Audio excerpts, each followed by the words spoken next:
customer that's been very loyal to the brand, that we consider them as our core customers, but we're also looking at new segments. Harley Davidson has always been more than just a motorcycle manufacturer. It is a living symbol of freedom, rebellion, and rugged American spirit. But recently, the company made a dramatic move that sent seismic waves across the entire motorcycle industry. At the center of this moment stands Jochen Zeitz, the transformative CEO of Harley Davidson, who is no stranger to making bold decisions. His latest announcement, however, goes far beyond bold. It's nothing short of revolutionary. Zeitz's declaration completely rewired expectations about where the motorcycle market is heading, tearing up the blueprint of the past and ushering in a future that few could have predicted. Before we start, smash the like and subscribe buttons for more updates. In a moment that felt carefully orchestrated for maximum shock value, Zeitz stepped forward and announced a radical restructuring of Harley Davidson's business model. The revelation: Harley Davidson would be aggressively transitioning toward becoming a primarily electric motorcycle company. Not years down the line, not with subtle pilot programs, but now, here, today, with immediate implications. The brand that built its name on the roar of internal combustion engines and the unmistakable thunderous growl of V-twins was officially pivoting away from the very sound that made it famous. This wasn't a tentative toe dip into the waters of electrification. It was a cannonball. The very idea that Harley Davidson, whose legacy is so deeply entwined with traditional gasoline-powered motorcycles, would shift its core identity to electric was previously unthinkable to many. For decades, Harley enthusiasts and purists have considered the brand's engine sound a sacred part of the experience. The visceral feel of the ride, the vibrations, the tactile engagement, all of that was part of Harley's DNA. But Zeitz made it clear that the old ways, while respected, would not chain the company to the past. The future, in his vision, is not only electric, it is sustainable, innovative, and reimagined from the ground up. The announcement was shocking in part because it didn't simply introduce a few new electric models or expand Harley's existing Livewire division. Instead, Zeitz made it clear that the company would be reallocating vast resources: R&D, marketing, manufacturing infrastructure, and even dealership support toward an electrified roadmap. This wasn't just a diversification strategy, it was a total recalibration. The Harley Davidson of tomorrow, he suggested, would no longer be the grizzled gasoline-powered titan of yesteryear. It would be sleek, silent, and purposefully disruptive. What made the announcement all the more jaw-dropping was the clarity and certainty with which it was delivered. Zeitz wasn't couching the transition in hypothetical terms or vague corporate jargon. The language was firm, the vision clear, and the commitment total. A wave of initial disbelief swept through the motorcycle community. Industry insiders scrambled to interpret the implications. Was this a brilliant move to stay ahead of the curve or a catastrophic gamble that would alienate Harley's core customer base? For Harley Davidson, whose recent years have been marked by fluctuating sales and an aging demographic, the decision represented a gamble, but a calculated one. The motorcycle market is in flux, with younger generations seeking different experiences. More sustainable, more tech-savvy, more in line with modern urban lifestyles. Traditional cruiser motorcycles, while iconic, haven't always connected with these younger riders. Zeitz's move was a bold acknowledgement that catering solely to the legacy base would eventually lead to stagnation. By going electric in such a dramatic fashion, Harley was attempting to bridge a widening generational gap and future-proof itself in an industry racing toward change. The implications for the broader motorcycle market were immediate and profound. Other manufacturers had been inching toward electric motorcycles, but largely through peripheral models, or by partnering with third-party startups. With Harley Davidson throwing its full weight behind electrification, the industry suddenly found itself at a tipping point. Companies that had been waiting on the sidelines were now forced to reconsider their timetables. Electric was no longer a novelty. It was rapidly becoming the new battleground. Zeitz's announcement also had deep reverberations in the world of motorcycle dealerships. Harley's dealer network, long accustomed to servicing and selling gas-powered machines, would need to undergo an accelerated transformation. Training programs, tooling, and service protocols would all have to be redesigned. The entire dealership model, built on the ethos of oil changes, mechanical repairs, and engine tuning, was facing reinvention. Harley didn't flinch at the prospect. Zeitz emphasized that this wasn't a change to be feared, but embraced as an evolution of both product and customer engagement. Beyond the dealership floor, the cultural implications ran just as deep. Harley Davidson isn't just a brand, it's a lifestyle, a community. Rallies, biker meetups, and weekend rides have long been filled with the unmistakable sound of revving Harley engines. That sound, in many ways, was the glue that held the Harley culture together. By removing that, or replacing it with a low hum of electric motors, the company was effectively asking its community to redefine what being a Harley rider means. The move also struck at the core of motorcycle identity. For many riders, motorcycles represent freedom, rebellion, and self-expression. For decades, those ideals were married to the image of leather-clad road warriors astride powerful combustion engines. Zeitz's vision challenged that image, suggesting that true freedom and rebellion in the 21st century means breaking away from fossil fuel dependence and embracing clean, quiet power. It was a reframing of biker mythology for a new era, less about noise and more about purpose. Zeitz's gamble also exposed a deeper truth about legacy brands in a changing world. The very strengths that once made Harley invincible, its tradition, its unmistakable style, its loyal following, could just as easily become weaknesses if the company refused to evolve. The choice was clear: evolve or fade. Harley chose the former, even if it meant unsettling its most loyal followers. Technologically, the move also raised the bar for electric motorcycle expectations. Harley's existing electric model, the Livewire, had already set a high benchmark for performance and design. But Zeitz's announcement made it clear that the Livewire was just the beginning. A full suite of electric models across different categories would follow: cruisers, tourers, urban commuters, perhaps even electric trikes. These would not be token efforts, but fully engineered, rider-focused machines capable of redefining the category.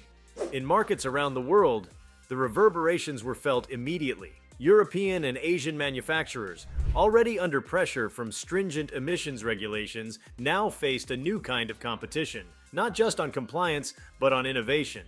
American motorcycle identity had historically been defined by power and grit. Now, with Zeitz's declaration, it was being redefined by vision, agility, and boldness. Competitors would either have to follow Harley into the electric frontier, or risk being left behind as relics of a fading era. Suppliers and parts manufacturers, too, faced immediate upheaval. The pivot to electric meant a drastic change in supply chains. Engine part suppliers would see reduced demand, while battery manufacturers and software firms would find new opportunities. The industry's ecosystem, finely tuned for combustion, was being forcibly recalibrated. This reshaping extended to education and workforce development as well. Technicians trained in carburetors and transmissions would now need to become proficient in software diagnostics and electric drivetrains. Schools, certification programs, and trade associations had to react swiftly to this new reality. The reverberations from Jochen Zeitz's groundbreaking announcement continued to spread through every layer of the global motorcycle ecosystem, penetrating not just the business core of the industry, but also its emotional and cultural fabric. The initial shock gave way to intense curiosity as stakeholders, manufacturers, engineers, riders, urban planners, regulators, and marketers scrambled to unpack the full scope of Harley Davidson's new direction. What quickly became evident was that Zeitz had not just made a strategic pivot, he had set fire to the conventional rulebook and effectively rebooted the future of two-wheeled transport. Within the engineering and design halls of Harley Davidson, the implications were staggering. This wasn't merely about removing an engine and swapping it with an electric motor. It demanded an entirely new design language. Electric motorcycles behave differently, and they must be built accordingly. Frame geometry, weight distribution, center of gravity, suspension systems, aerodynamics. Every aspect needed re-evaluation. What worked for a gas-powered cruiser didn't necessarily translate to an electric machine. Harley's designers and engineers were suddenly tasked not with reinterpreting legacy design, but with inventing from zero. Clean slate thinking became the new default.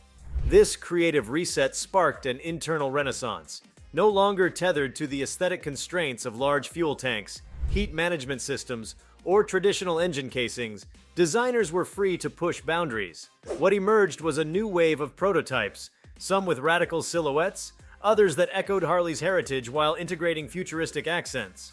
With the mechanical clatter and cooling demands of internal combustion no longer dictating form, designers could explore bold visual statements. Some models hinted at cyberpunk sensibilities, others leaned into minimalist urban functionality.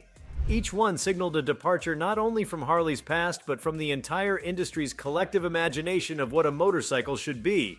As product development accelerated, Harley Davidson's innovation labs began to rival those of some of the world's top tech firms. Software became as critical as steel. Battery management systems, regenerative braking algorithms, real-time performance analytics, and cloud connectivity were no longer auxiliary features. They were the heart of the experience.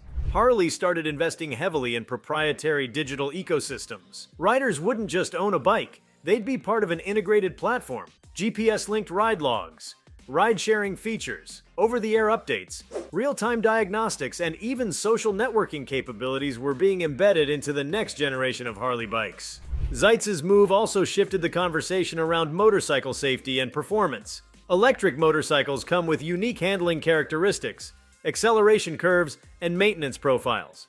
With instant torque and fewer moving parts, the rider experience changes dramatically. Zeitz seemed to embrace this as a feature rather than a bug, promising a new era of precision, agility, and responsiveness that would appeal not only to younger riders, but also to veterans looking for a fresh thrill. Perhaps one of the most unexpected aspects of the announcement was its philosophical tone. Zeitz wasn't just talking about market strategy or sales growth, he spoke about responsibility, climate change, and the role of legacy brands in shaping a sustainable future. For a company so deeply rooted in tradition to speak so clearly about environmental stewardship signaled a tectonic shift in corporate identity. Harley wasn't just trying to survive the future, it was trying to lead it. The pricing strategy hinted at during the announcement also raised eyebrows. While Harley Davidson had historically occupied a premium pricing tier, Zeitz suggested a broader pricing spectrum for its upcoming electric lineup. The goal was accessibility, with urban-centric models priced competitively to attract commuters and younger riders who might never have considered a Harley before.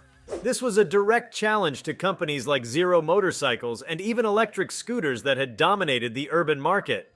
By democratizing access to Harley's brand through electrification, Zeitz was expanding the company's reach far beyond its traditional borders.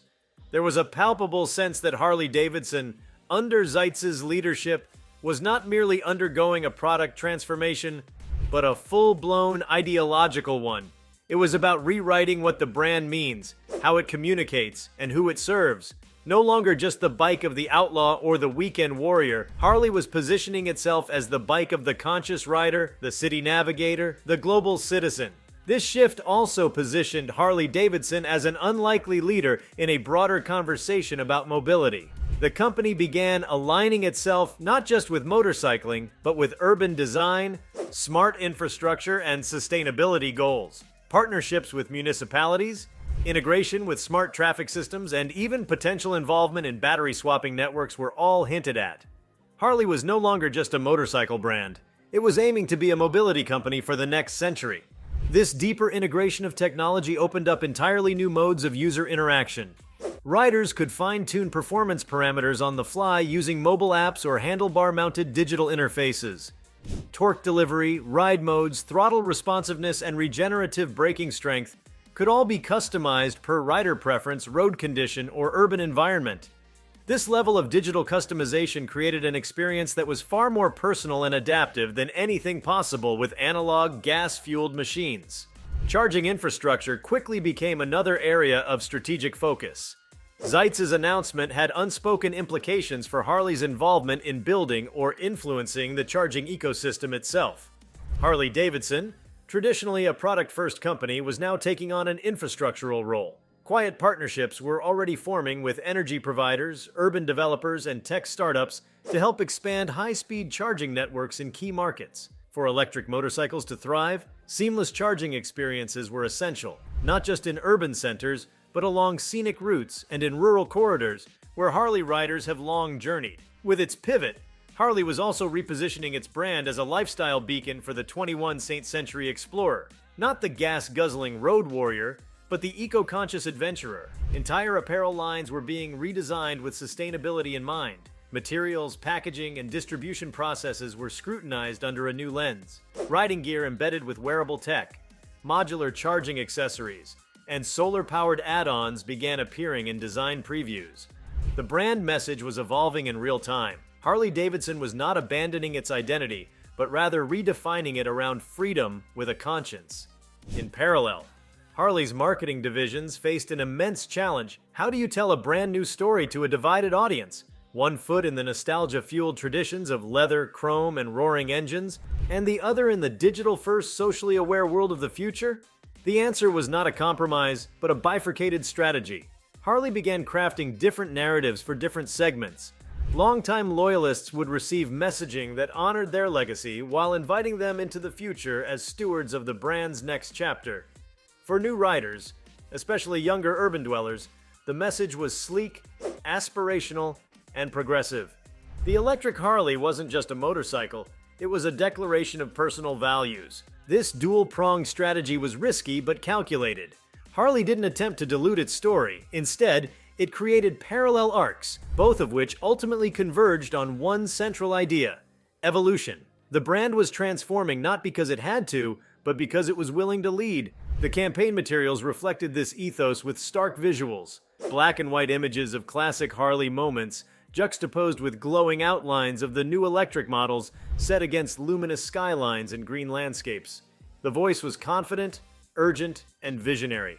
Globally, governments and regulatory bodies responded with interest. In countries where urban congestion and air pollution are driving forces in transportation policy, Harley's move aligned perfectly with emerging legislation. In cities like London, Paris, and New Delhi, where internal combustion bans are looming, the announcement positioned Harley as a potential partner in rethinking urban mobility. The company began forming advisory councils in international markets to align its strategy with environmental targets and urban planning initiatives. What started as a product decision was quickly becoming a tool of diplomacy. Insurance providers and financial institutions also began recalibrating their models in response to Harley's electric future. Electric motorcycles tend to be safer, require less maintenance, and have fewer catastrophic failures than gas-powered ones. This made them cheaper to insure over time and allowed for more flexible financing. Harley was already in talks with banks and fintech companies to create new leasing programs, low-interest loans, and even pay-as-you-ride insurance models that integrated GPS data and riding behavior.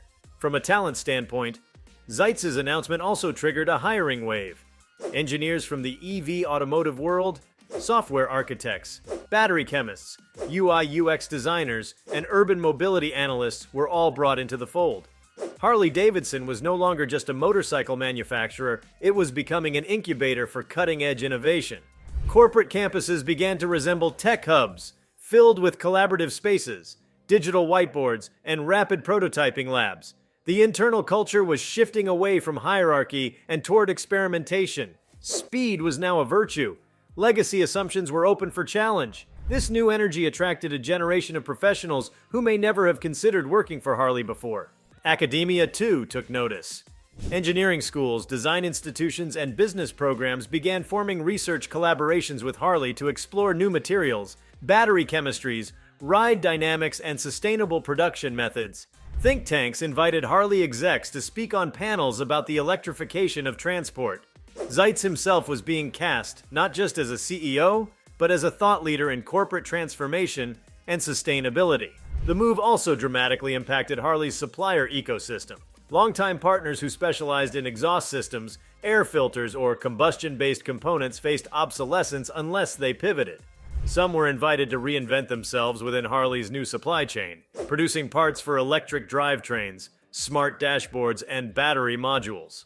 Others fell away as newer, more agile firms emerged to meet the demand for advanced electronics, rare earth minerals, and AI-driven systems. Harley created new supplier onboarding programs to accelerate this shift, and offered incentives for sustainable sourcing and ethical labor practices. The secondary market for motorcycles, too, faced new dynamics. As electric Harleys began to populate roads, used gas-powered models began to take on a new role. They became symbols of a closing chapter, collectibles from a bygone age. Vintage Harley culture experienced a resurgence not in resistance to change, but as a nostalgic parallel to it. Collectors saw value in preserving the machines that had defined an era, while new riders leaned into the promise of a cleaner, quieter riding future. Events, shows, and rally culture also saw early signs of transformation. Harley began planning electric-exclusive rally events with new formats: silent rideouts, tech demonstrations, sustainability panels, and urban night rides featuring LED-lit bikes gliding quietly through city centers. Music festivals, fashion shows, and esports tournaments began appearing alongside traditional motorcycle events, attracting broader, younger, and more diverse crowds. Zeitz's vision extended here too. Harley wouldn't just sell motorcycles, it would curate experiences. Culturally, the electric shift signaled a widening tent. Riders from non-traditional backgrounds who had previously found the Harley culture intimidating or exclusionary now felt welcomed. The language of the new Harley brand was inclusive, forward-thinking, and adaptable. Riders of all genders, ethnicities, and economic backgrounds began expressing renewed interest in the brand, not just for what it offered mechanically, but for what it represented philosophically. Social media exploded with commentary and speculation. Videos of the prototype electric Harleys in action went viral. Some showed the breathtaking acceleration that only electric torque can provide. Others focused on the futuristic interfaces and minimalistic control schemes. The aesthetics of Harley's electric fleet became meme-worthy, TikTok-friendly, and deeply shareable. Online influencers began requesting demo rides, and lifestyle vloggers started integrating Harley's electric vision into content focused on smart living, urban exploration, and personal development. Even competitors grudgingly respected the move. While some attempted to play catch-up, others scrambled to identify market niches that Harley's new lineup might not fill: affordable off-road electrics, hypersport electric bikes, or cargo-focused utility motorcycles.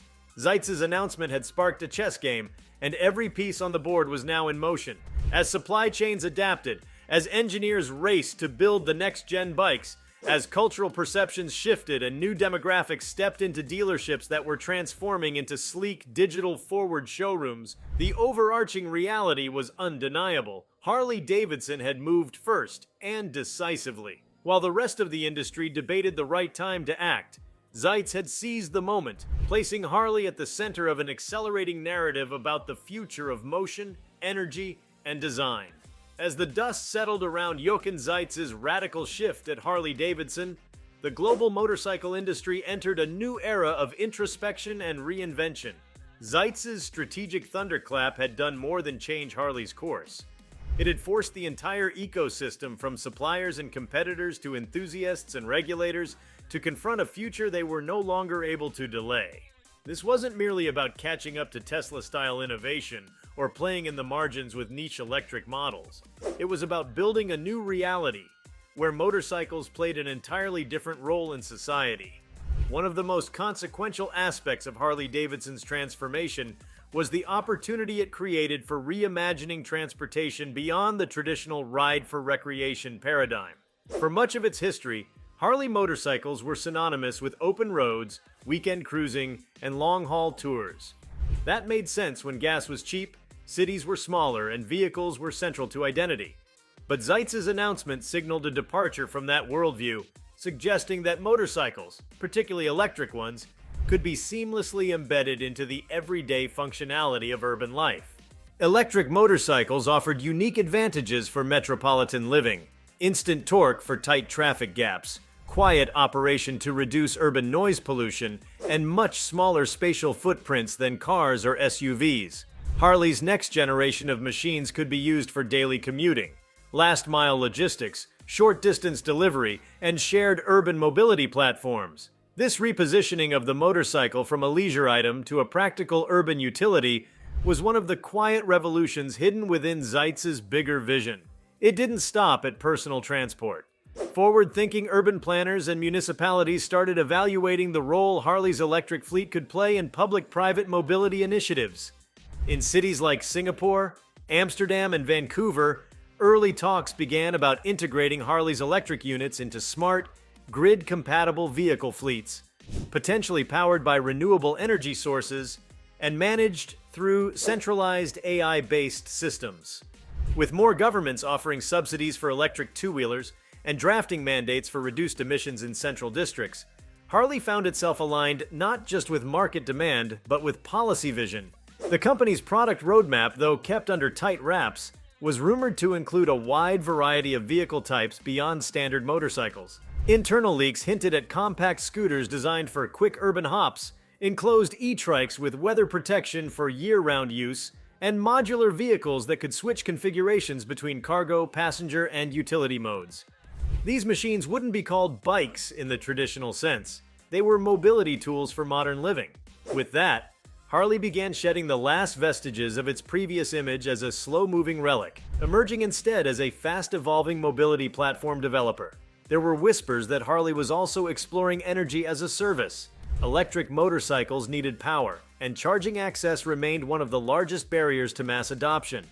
Instead of relying solely on public charging infrastructure, Harley reportedly began researching its own branded energy solutions: portable chargers, swappable battery stations, and solar-integrated charging hubs that could be deployed at dealerships, rally points, or customer homes.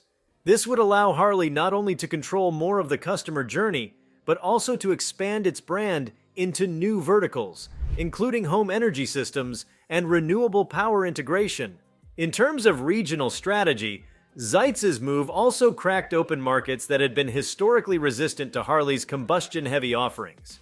In Southeast Asia, where two-wheelers dominate the roads, Harley had struggled to make a dent due to high costs, large engine sizes, and cultural disconnects. But electric motorcycles offered a fresh entry point. With lower production and maintenance costs, they could be priced competitively. Their cleaner footprint aligned well with governmental goals, and their modern design language appealed to younger riders in Jakarta, Manila, Bangkok, and Ho Chi Minh City, urban centers with booming populations and rising aspirations. Latin America and Africa also stood out as key growth zones.